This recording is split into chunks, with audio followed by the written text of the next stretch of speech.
प्रिय भक्तों, आप सभी पर भगवान सूर्य जगत के पालनहार भगवान विष्णु की असीम कृपा बरसती रहे। तो अब इस वीडियो में खर मास के विषय में जानते हैं।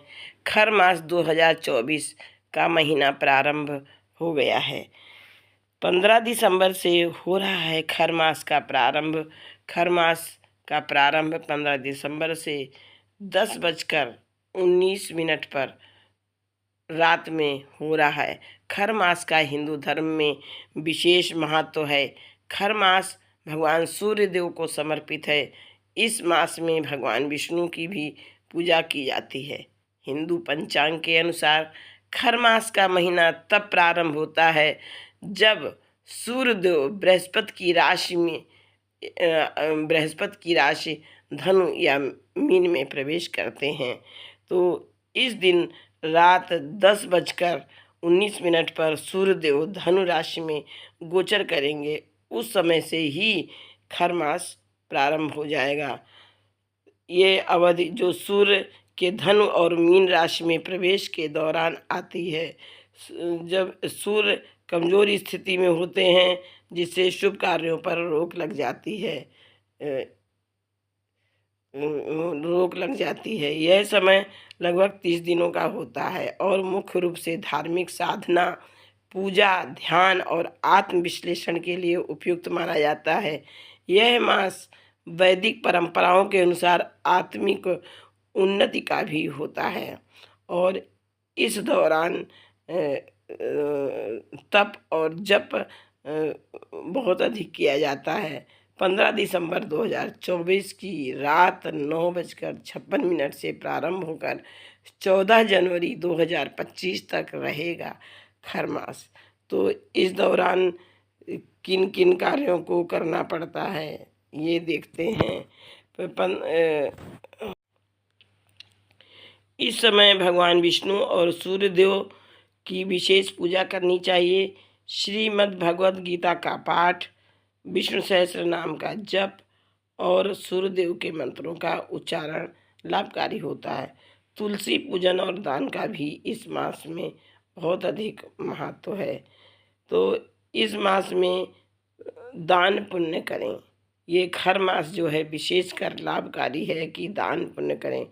गरीब और ज़रूरतमंदों को भोजन, कपड़े और धन का दान करना शुभ फलदायक माना जाता है।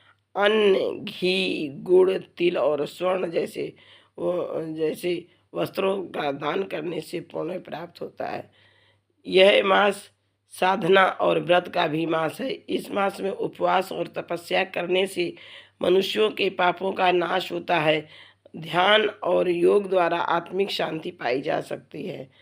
गायत्री मंत्र का जप, गायत्री मंत्र और अन्य वैदिक मंत्रों का जाप करना विशेष फलदायी होता है। गंगा स्नान, यदि संभव हो तो पवित्र नदियों, विशेषकर गंगा में स्नान करना शुभ माना जाता है। तो अब इस मास में, खर मास में क्या काम नहीं करने चाहिए, तो मांगलिक कार्यों से बचें। खर मास के दौरान कोई भी मांगलिक कार्य जैसे विवाह, गृह प्रवेश, मुंडन, नए वाहन की खरीद आदि नहीं करना चाहिए। इसे अशुभ माना जाता है क्योंकि इस समय सूर्य की स्थिति कमज़ोर होती है और इसके प्रभाव से ऐसे कार्यों में विघ्न आ सकता है। नई शुरुआत से बचें। इस अवधि में नए व्यापार, नए प्रोजेक्ट या किसी बड़े उद्यम की शुरुआत करने से बचना चाहिए। खर मास को रुकावट का समय माना जाता है। इस दौरान शुरू किए गए कार्यों में सफलताएं नहीं मिलती। नकारात्मकता फैलाना, खर मास में किसी के प्रति द्वेष, जलन या नफरत की भावना रखना न केवल आध्यात्मिक दृष्टि से हानिकारक है, बल्कि यह आपके जीवन में भी नकारात्मक परिणाम ला सकता है। इस समय मानसिक शांति और सकारात्मकता बनाए रखना अत्यंत महत्वपूर्ण है। भोग विलास में लिप्त होना, खर मास में भौतिक सुख सुविधाओं का अत्यधिक सेवन नहीं करना चाहिए। यह समय आत्मनियंत्रण, साधना और संयम का है। इस अवधि में मांसाहार, शराब और अन्य नशे का सेवन करना वर्जित है। यह न केवल धार्मिक दृष्टि से अनुशासनहीनता को बढ़ाता है, बल्कि शरीर और मन पर भी नकारात्मक प्रभाव छोड़ता है। तो इस प्रकार से यह खर मास 30 दिनों का है और इस मास में इन कार्यों को करना चाहिए और इन कार्यों को नहीं करना चाहिए। मांगलिक कार्य विवाह, मुंडन, कंछेदन, गृह प्रवेश इत्यादि मांगलिक कार्यों को नहीं करना चाहिए।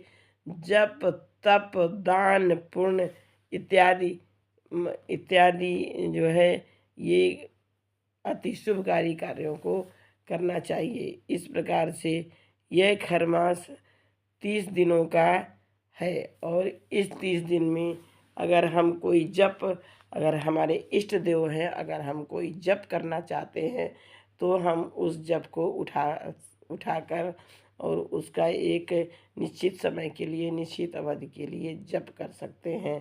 खरमास में हम किसी भी मंत्र को ओम नमो भगवते वासुदेवाय, यह 12 अक्षरी मंत्र का जप कर सकते हैं। इसको 1.25 लाख इसका जप कर सकते हैं। और सबसे पहले हमें ओम गम गणपतये नमः, ओम गम गणपतये नमः, ओम गम गणपतये नमः की एक माला अवश्य करनी चाहिए। इस खरमास में भगवान सूर्य को अर्घ्य जल अवश्य देना चाहिए। यह महीना भगवान सूर्य और जगत के पालनहार भगवान विष्णु को समर्पित है, इसलिए खरमास में यह 2 काम अवश्य करने चाहिए।